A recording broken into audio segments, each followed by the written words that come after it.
Okay, today it looks like we're going to be working on a 1000 Commander. We're changing the rear U-joint in this thing. Get under here and show you how bad this is.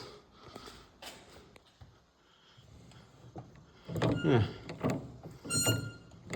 Still runs and drives, but it's that bad. So far I've already took all the clips out of it, and I'll be pressing the U-joint apart, hopefully doing all this in the machine and making it a little easier than having to start taking it apart. Now I have the ball joint tool on the ball joint. You can see how it's put in place. It's called a ball joint tool, but it's a separator tool. You can use it for U-joints. And just showing you how I put it in there, and now I'm gonna press it out. Okay, it's back in there. It wasn't a bit easy, but it was possible.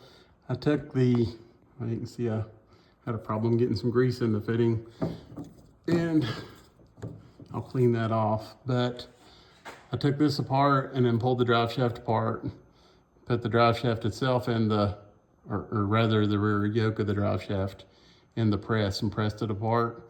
Put the new U-joint in that part and then brought it back and fit it back into the yoke on the rear differential.